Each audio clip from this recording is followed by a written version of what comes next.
ವೇದಿಕೆಯ ಪರವಾಗಿ ಮತ್ತು ತಮ್ಮೆಲ್ಲರ ಪರವಾಗಿ ನಾನು ತುಂಬ ಹೃದಯದಿಂದ ಬರಮಾಡ್ಕೊಳ್ತೇನೆ. ವರುಂಧರಾ ಮೇಡಮ್ ಅವರು ಸಹೋದರಿಯವರಿಗೆ ಕನ್ನಡ ಶಾಲನ್ನು ಧಾರಣೆ ಮಾಡಬೇಕು ಅಂತ ಹೇಳಿ ಅವರಲ್ಲಿ ವಿನಂತಿ ಮಾಡ್ಕೊಳ್ತೇನೆ.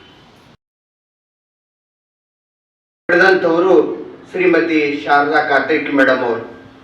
ಅವರ ಒಂದು ವಿಶೇಷತೆ ಏನು ಅಂತಂದರೆ ಬಹಳಷ್ಟು ಮಿತಭಾಷಿಗಳು, ಎಲ್ಲರೊಂದಿಗೂ ನಗ್ನಗ್ತಾ ಮಾತನಾಡುವಂತಹ ವ್ಯಕ್ತಿತ್ವವನ್ನು ಹೊಂದಿದಂಥವರು ಶ್ರೀಮತಿ ಕಾರ್ತಿಕ್ ಮೇಡಮ್ ಅವರು.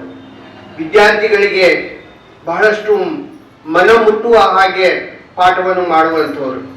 ನನಗೆ ಒಂದು ಘಟನೆ ನೆನಪಾಗತ್ತೆ. ಯಾಕಂತಂದರೆ ನಾನು ಪದವಿ ಪೂರ್ವ ಕಾಲೇಜಿಗೆ ಪದೋನ್ನತಿಯನ್ನು ಹೊಂದೋಕ್ಕಿಂತ ಪೂರ್ವದಲ್ಲಿ ಹೈಸ್ಕೂಲ್ನಲ್ಲಿ ಇಂಗ್ಲಿಷ್ ಶಿಕ್ಷಕನಾಗಿ ಸೇವೆ ಸಲ್ಲಿಸ್ತಾ ಇರಬೇಕಾದಾಗ ಗದಗ ಜಿಲ್ಲಾ ಅತ್ಯುತ್ತಮ ಶಿಕ್ಷಕ ಪ್ರಶಸ್ತಿಗೆ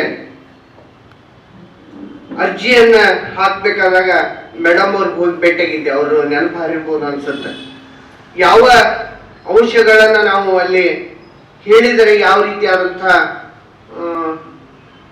ಜನರ ಮೇಲೆ ಅಥವಾ ಆಯ್ಕೆಯ ಸಮಿತಿಯ ಮೇಲೆ ಪ್ರಭಾವವನ್ನು ಬೀರಬಹುದು ಅನ್ನುವಂಥ ಮಾತನ್ನು ಕೇಳಿದಾಗ ಅವರು ತಾವು ಏನು ಸಂಶೋಧನೆಯನ್ನು ಮಾಡಿದ್ರು, ವಿದ್ಯಾರ್ಥಿಗಳಿಗೆ ಯಾವ ರೀತಿಯಾದಂತಹ ಸಹಾಯವನ್ನು ಮಾಡಿದ್ರು, ಯಾವ್ಯಾವ ಸಮಾಜಮುಖಿಯಾಗಿ ಕಾರ್ಯವನ್ನು ಮಾಡಿದ್ರು ಅನ್ನುವಂಥದ್ದನ್ನ ತಮ್ಮ ಪುಸ್ತಕವನ್ನು ತೋರಿಸಿದಾಗ ನನಗೆ ಬಹಳಷ್ಟು ಸಂತೋಷ, ಖುಷಿ ಆಯಿತು. ಯಾಕಂದ್ರೆ ಒಬ್ಬ ಶಿಕ್ಷಕ ಮನಸ್ಸು ಮಾಡಿದರೆ ಇಡೀ ಸಮಾಜವನ್ನೇ ಬದಲು ಮಾಡುವಂಥ ಶಕ್ತಿ ಅವನಲ್ಲಿದೆ ಅನ್ನುವಂಥದ್ದು ನಮಗೆ ಗೊತ್ತಾಗುತ್ತೆ. ಅಂಥ ಒಬ್ಬ ಶಿಕ್ಷಕಿ ಶ್ರೀಮತಿ ಶಾರದಾ ಕಾರ್ತಿಕ್ ಮೇಡಮ್ ಅವರು. ಹಳಕಟ್ಟಿಯವರು ಈ ವಚನ ಸಾಹಿತ್ಯವನ್ನ ಸಂಶೋಧನೆ ಮಾಡಿ ಅದನ್ನ ಸಂಗ್ರಹಿಸಿ ಜೊತೆಗೆ ಪರಿಷ್ಕರಣೆ ಮಾಡಿ ಅದನ್ನು ಮುದ್ರಿಸಿ ನಮ್ಮ ಮಾತುಗಳಿಗೆ ವಚನಗಳು ಅಂಟಲಿಲ್ಲ.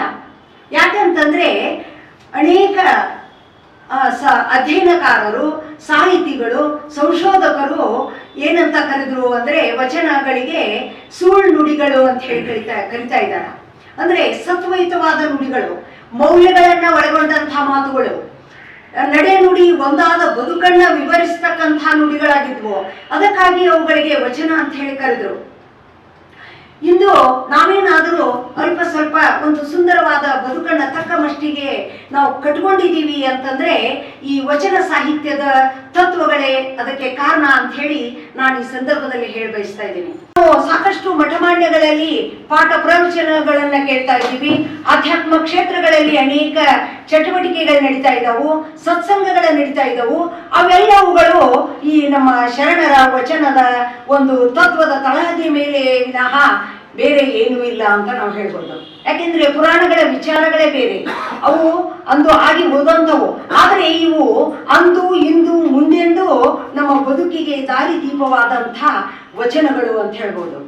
ಇಂಥ ಒಂದು ಅಮೂಲ್ಯವಾದಂಥ ಒಂದು ಅಮೃತವನ್ನ, ವಚನಾಮೃತವನ್ನ ನಮಗೆಲ್ಲ ಉಣಿಸಿದಂಥ ಪಗು ಹಳಕಟ್ಟಿಯವರಿಗೆ ನಾವು ಎಷ್ಟು ಕೃತಜ್ಞತೆಗಳನ್ನ ಹೇಳಿದ್ರು ಸಹಿತ ಕಡಿಮೆ ಅಂತ ಅನಿಸ್ತಾ ಇದೆ. ಇಂಥ ಒಂದು ಪಗು ಹಳಕಟ್ಟಿಯವರು 1880 ಜುಲೈ 2ರಂದು ಧಾರವಾಡದಲ್ಲಿ ಜನನವಾಗ್ತಾ ಇದ್ದಾರ. ಅವರ ತಂದೆ ಗುರುಬಸಪ್ಪ, ತಾಯಿ ದಾನಮ್ಮ. ಇವರು 3 ವರ್ಷದವರಿದ್ದಾಗಲೇ ಅವರ ತಾಯಿ ದಾನಮ್ಮ ನಿಧನರಾಗ್ತಾ ಇದ್ದಾರ.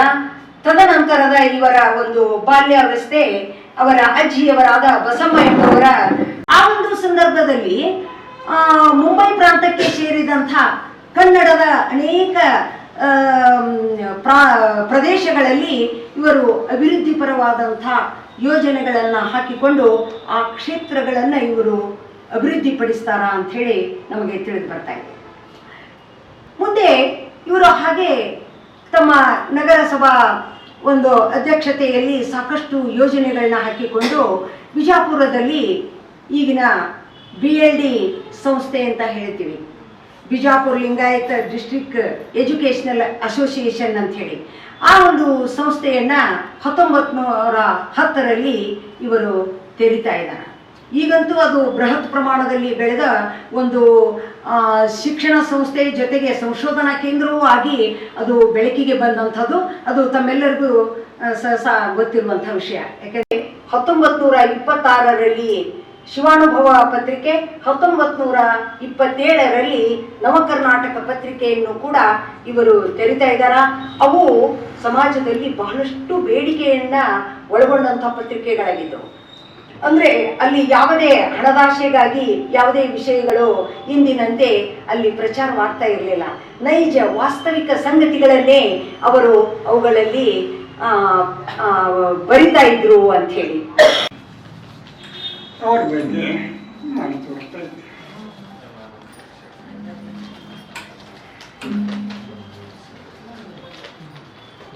ಅಲ್ಲಯ್ಯ, ಏನು ಈ ಹಳ್ಳ ಎಷ್ಟು ಚೆನ್ನಾಗಿ ನೀರು ಹರಿತಾ ಇದೆಯಲ್ಲ. ಈ ಹಳ್ಳದ ದಂಡೆಯ ಮೇಲೆ ಹುಲ್ಲು 3-4 ಅಡಿ ಎತ್ತರವಾಗಿ ಬೆಳೆದಿದೆ. ಅದನ್ನು ಹಗ್ಗ ಮಾಡಿದರೆ ನನಗೆ ತುಂಬ ಸಂತೋಷ ಆಗುತ್ತದೆ. ಅಯ್ಯ,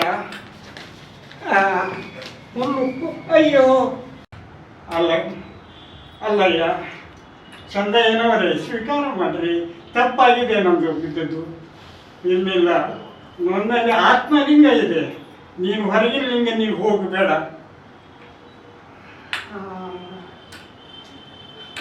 ಏನ್ರಿ, ಏನು ಇದು ನಡೆದಿದೆಯಲ್ಲ ನಿಮ್ಮದು ಇದು? ಬರ್ರಿ ಮಡಿವಾಳ ಮಾಸದೇವರು, ಬರ್ರಿ. ಏನೇನು ನಡೆದಿದೆ ಸಂಭಾಷಣೆ ನೋಡ್ರಿ. ಈ ಲಿಂಗಯ್ಯ ನನ್ನ ಬಿಟ್ಟು ಹೋದವ, ಹೊಳ್ಳಿ ನನ್ನ ಕಡೆ ಬರ್ತೀವಿ, ಸ್ವೀಕಾರ ಮಾಡ್ರಂತ. ಏನು ತಪ್ಪಿದೆ ಚಂದಯ್ಯನವರೇ? ನೀವು ಅವ್ರನ್ನ ಕರ್ಕೊಂಡು ಇದು ಮಾಡಿ. ಅಂದರೆ ಬಿಟ್ಟು ಆದ್ಮೇಲೆ ಹೊಳ್ಳಿ ಕರ್ಕೊಳ್ಳೋದು ನಮ್ಮ ಧರ್ಮದೊಳಗಿಲ್ಲ.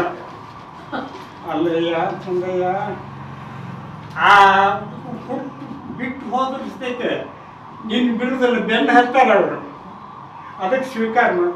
ಹಾಗಾದರೆ ನಮ್ದೊಂದು ಕಂಡೀಷನ್ ಏನಂದ್ರೆ, ನಾ ಹಗ್ಗ ಮಾಡ್ತೀನಲ್ಲ ಅದನ್ನೆಲ್ಲ ಮಾಡ್ಕೊಂಬರ್ಬೇಕು ನೋಡು ಲಿಂಗಯ್ಯ.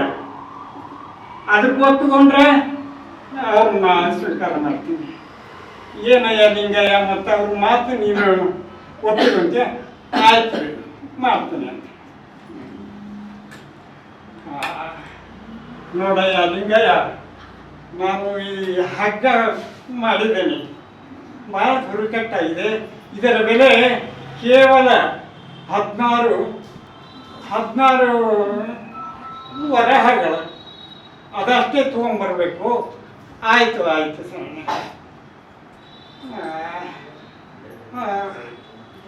ನುಲಿಯ ಚಂದಯ್ಯನವರನ್ನೇ ತಯಾರು ಮಾಡಿದ ಹಗ್ಗ, ಅತ್ಯುತ್ತಮವಾದ ಹಗ್ಗ. ಯಾರಾದರೂ ತೆಗೆದುಕೊಳ್ಳದಿದ್ದರೆ ಬನ್ನಿರಿ. ಯಾರು ನುಲಿಯ ಚಂದಯ್ಯನ ಹಗ್ಗವೇ? ಹಾಂ, ತರಿ. ಅಯ್ಯೋ, ಎಷ್ಟು ಉತ್ಕೃಷ್ಟ ಇದೆಯಲ್ಲ ಇದು ಹಗ್ಗ. ಹಗ್ಗ ಇದರ ಬೆಲೆ ಎಷ್ಟಪ್ಪ? ಇದರ ಬೆಲೆ 16 ಹಾಗೆಗಳು. ಇದು ಬೆಲೆ ಜಾಸ್ತಿ ಇದೆ. ನಾನು 100 ಸುವರ್ಣ ನಾಣ್ಯಗಳನ್ನು ಕೊಡ್ತೀನಿ, ತಗೊಂಡು. ಆಯಿತು, ಕೊಡ್ರಿ. ಅಯ್ಯ, ನಮ್ಮ ನುಲಿಯ ಚಂದಯ್ಯನವರು ಬಹಳ ಖುಷಿ ಆಗುತ್ತಾರೆ. 100 ಬಂಗಾರದ ವರಹಗಳನ್ನು ಕೊಡ್ತಾ ತೋರಿಸಿದ್ರೆ ಅವರಿಗೆ ಭಾಳ ಖುಷಿ ಆಗುತ್ತೆ. ಹೋಗಿ ಅವ್ರಿಗೆ ತೋರಿಸ್ತೀನಿ ಮಾಡಿದ್ದ ಈ 100 ಬಂಗಾರದ ವರಹಗಳು. ಚಂದಯ್ಯನವರೇ ಬರ್ರಿ. ಯಾಕೋ ಭಾಳ ಖುಷಿ ಇರಲಿಲ್ಲ ಲಿಂಗಯ್ಯ, ಬರ್ರಿ ಹೊರಗೆ ಬರ್ರಿ ಇಲ್ಲ ಅಂತ ಹೇಳ್ತೀನಿ ನಿಮಗೆ. ಉಡಿ ಮಾಡ್ರಿ, ತಗೊಳ್ರಿ. ಅಯ್ಯೋ, ಏನಿದು ಬಂಗಾರದ ವರಹಗಳು? ಹೌದ್ರಿ, ಬಂಗಾರದ ವರಗಳನ್ನು ಕೊಟ್ಟಿದ್ದಾರೆ. ನೀವು ಬರೀ 16 ಇದಕ್ಕೆ ಮಾಡ್ಕೊಂಡು ಬರ್ತಿದ್ದೀರಿ. ನೋಡ್ರಿ, 100 ಬಂಗಾರದ ವರಹಗಳನ್ನು ಕೊಟ್ಟಿದ್ದೀರಿ. ಛೇ ಲಿಂಗಯ್ಯ, ಏನು ಹೇಳ್ತೀಯ ನೀವು? ನಮ್ಮ ಶರಣ ಸಂಸ್ಥೆಯಲ್ಲಿ ಅದರ ಕಿಮ್ಮತ್ತು ಅಷ್ಟೇ ತಗೋಬೇಕು. ಹೆಚ್ಚಿಗೆ ತಗೊಂಡ್ರೆ ಅದರ ಪಾಪ ಬರುತ್ತೆ. ಹಾಗೆ ಮಾಡಬಾರ್ದು. ಅದಕ್ಕೆ ಈ 100 ವರಹಗಳನ್ನು ಯಾರು ಕೊಟ್ಟಿದ್ದಾರೆ ಅವರಿಗೆ ಮುಟ್ಟಿಸಿ ನೀವು ಅದಕ್ಕೆ ಬಂದ ಹಣದಲ್ಲಿ ಬಂಗಾರದ ಒಳಗಳನ್ನು ಕೊಡಕ್ಕೆ ಹೋಗ್ತಾನ. ಅವ ಸಿಗುವುದನೇ ಇಲ್ಲ ಕೊಟ್ಟವರು. ಅವಾಗ ಹೊಳ್ಳಿ ಬಂದು ಕೇಳ್ತಾನ, ಶರಣರೇ ಅವ್ರು ನಮಗೆ ಸಿಗಲಿಲ್ವಾ? ಹ್ಯಾಂಗಿದ್ರು ಅವರು? ವಿಭೂತಿ ಧರಿಸಿದ್ರು, ಕಿರೀಟ ಇತ್ತು, ಕೊಳ್ಳಾಗ ರುದ್ರಾಕ್ಷಿ ಮಾಡಿದ್ರು. ತಿಳಿಸಿ ಅವರು ಯಾರು ಅಲ್ಲ, ಬಸವೇಶ್ವರರು. ನೋಡಿ ಅವರು ನಮ್ಮನ್ನು ಟೆಸ್ಟ್ ಮಾಡಲಿಕ್ಕೆ ಇವನ್ನೆಲ್ಲ ಇಷ್ಟು ಬಂಗಾರ ಕೊಟ್ಟಾರ. ಆಯಿತು, ಅವರಿಗೆ ಇವನು ಹೊಳ್ಳೆ ನಾನು ಅನುಭವ ಮಂಟಪದಲ್ಲಿ ಹೊಳ್ಳೆ ಮುಟ್ಟಿಸ್ತೀನಿ. ಆಯಿತು.